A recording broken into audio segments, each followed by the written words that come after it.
Alaikum. Wa alaikum salam. So, we've seen that the European nations are coming together, forming something as EEC. I want to know the advantage and the disadvantages to the European nation and the whole world at large. First of all, the advantages, the good news. The fact is that behind the working of the mind which conceived of this plan, or the minds which conceived of this plan, were hanging the swords of two world wars. Europe, in the state of different, as a continent having so many different states with independent authorities,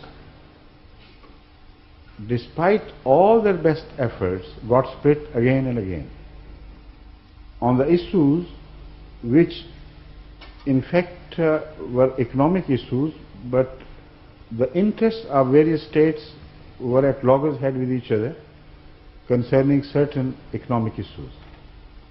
This has always happened, and these things, when they grow further, they always, if not always, most often, produce wars. So, having read the whole, of course they must have gone into the entire history and the background, reasons why these wars took place. They must have inferred that Germany seems to be the center to the whole issue. And as long as Germany has that capability of building itself a very powerful economic machinery and posing threat to the economic interests of other countries, and also gaining so much strength that it should go into their head, they must emerge supreme now and take the revenge of what rest of the Europe has been doing to them in the past history. They must have thought that this is a logical, inevitable conclusion which would work exactly the same way as it worked previously. So the first answer to this question was presented by Churchill, which is mentioned in his memoirs of the World War II. He suggested to President Roosevelt and also to Stalin that as long as Germany remains united, it will always pose threat to peace. So let us divide it into two parts. He willingly gave half of it to Russia. All right, take it and do whatever you like with it. And we have control over the other part, and we will befriend it, and a polarization will begin. He didn't say it in so many words, but this is exactly what he said very clearly, that to save peace in Europe, it is a must that this country must be divided into two. And a polarization must result from that. So German pitched against German. That would give peace to the rest of Europe, or guarantee some manner of peace for them.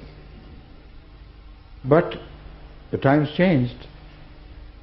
This division no longer suited the political requirements of the entire world, America included. So as the Berlin Wall fell, we can see that up to that time, already Europe must have realized that it was a folly to divide Germany. It became absolutely clear during the fall or collapse of German Wall. But it was not a news to Europe only at that time. They must have calculated long before that these people, if kept divided and one half of it handed over to USSR, would create havoc with the peace of the whole world, because they are very special people, very industrious and very disciplined. They will play a vital role in favor of USSR in the next world war, whenever it takes place, because they were idealized. So as such, they already had second thinkings, second thoughts on this issue. So these factors must have given birth to, politically I mean, these factors must have given birth to the concept of one united Europe, in which Germany should be absorbed as a single, as one entity, not independent, but as a part of one united Europe. The second were the economic compulsions, which were related to the outside world more than the internal requirements. Germany could compete economically with the rest of the Europe, but the problem was not just that.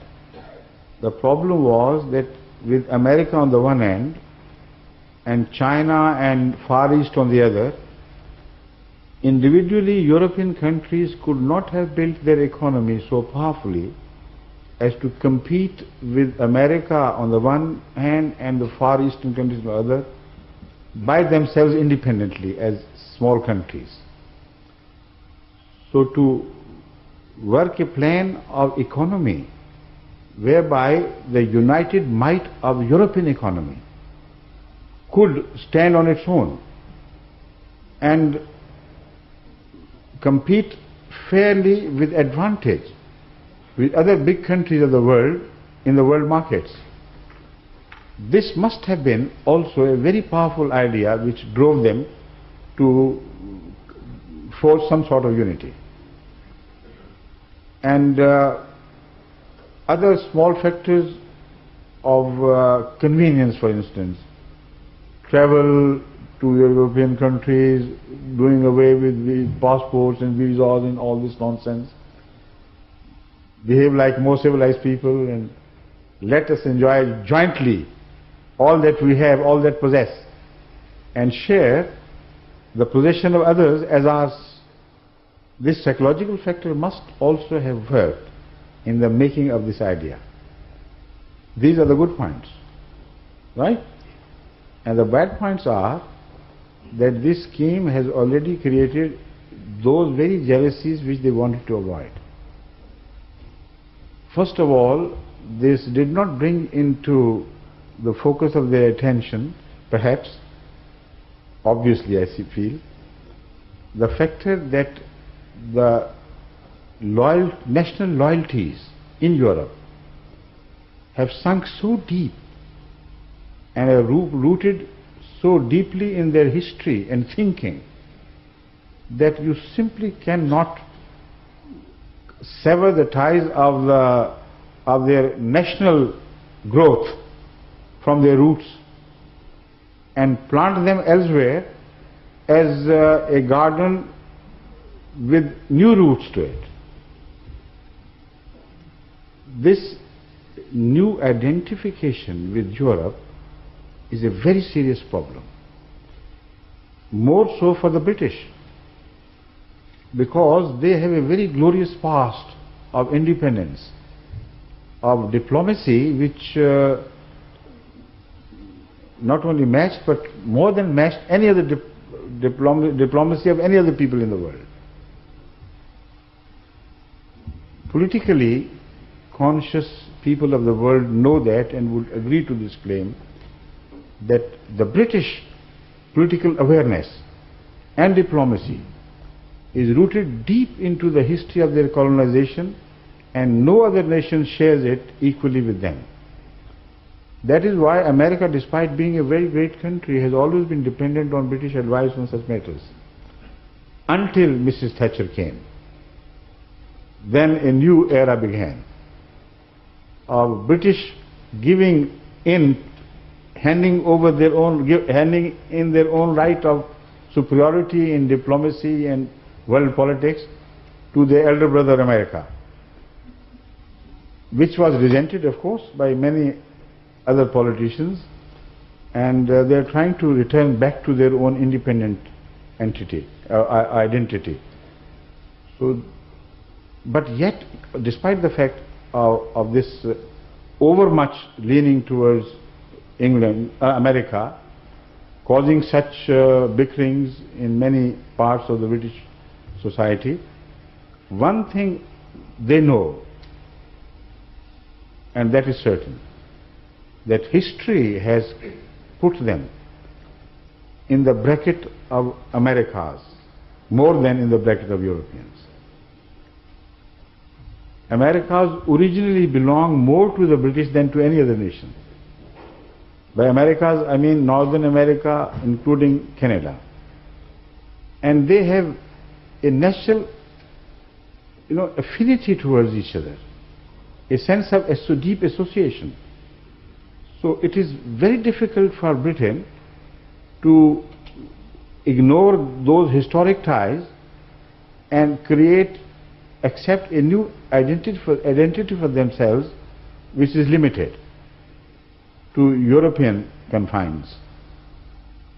And when they accept it, then also they have to give in voluntarily their rights of an independent nation, because the majority of European countries would always tend to gang against Britain, because deep inside they have some disturbing experience of historical superiority of the British in politics and having its own way, having their own way.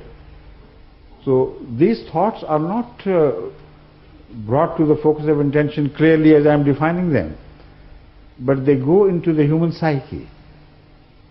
They work without people taking notice of them so clearly.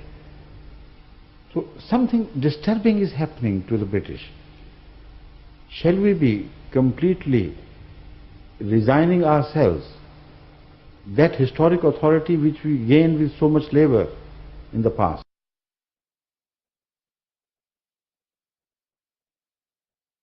With their majority. Then there will be lobbying, naturally, which has already started. French lobby, German lobby, that lobby and that lobby. What is Britain in that lobbying when the continent as a whole considers itself to be the main representative of European land? Britain, of course, is an island, accepted as European, but still a step European, like stepchild. So these factors are going to play a role in future. It's impossible to avoid them, to bypass them.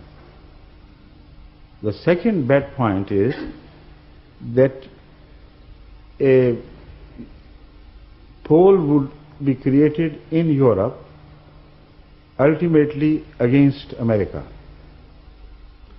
With the passage of time, American authority would be weakened, and as they gain more strength in their own economy, they are going to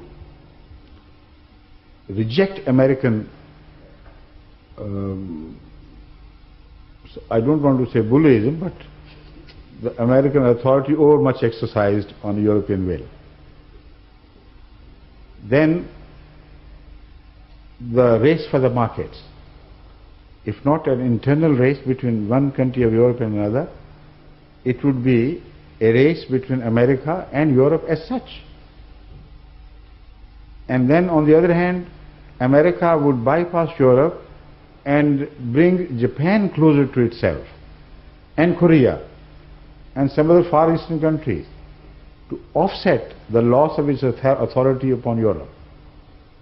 So there are very grave efforts to be witnessed in the near future, whereby the economic solution which they have found is going to turn into an economic problem for the entire world. Then Russia is next door to us. Russia cannot be absorbed into Europe as a single European entity, completely losing its identity. It's not possible. Russia's history has always been independent. When there was British Empire, there was also Tsarist Russian Empire. And they always go along with the other smaller states around them, comparatively small states, but very powerful states economically. And they cannot survive economically without interdependence on each other. Their industry throughout the communist period has been so well planned and designed, or badly planned and designed, that one part of USSR is the productive part and the other part is the industrial part. So they cannot survive independently of each other. Raw material comes mostly from Muslim states, and the food also comes mostly from Muslim states, Kazakhstan, etc. And they are manufactured and processed industrially in Russia, not in USSR as a whole. Of course there is industry everywhere, but I'm talking of the highest concentration of industry to be in what we know as Russia, in a state within USSR. So they are going to come into their own after a while, after surviving the shock of the change in their economy. They will ultimately settle down. Another nucleus would be created next door to Europe with a very strong economic machinery, so powerful that they can't realize at this moment actually how powerful that machinery is if put into operation. Because the economic machinery of USSR is highly technical. Technicality, if you speak of technicality and scientific education, Europe cannot compete with USSR in the area of fundamental industry. They can compete, of course, with USSR in the sophisticated items of daily use. In the production of such sophisticated items as excellent clothes, most beautiful cars, comfortable this and that, Russia can't beat with them. But per capita, Russia has far more industrious economists, scientists, as well as technologists in Russia, in USSR, than any country of other country of Europe, or even if you put their might together, still USSR has an edge over this. So once their economy falls into steps, then they are going to turn into a very powerful economic machinery. Previously, it failed to produce impact because most of the production of the industry was directed at war machinery. If there is no threat of war anymore, as it will dissipate naturally within the next few years to begin with, then it will come back later. But this initial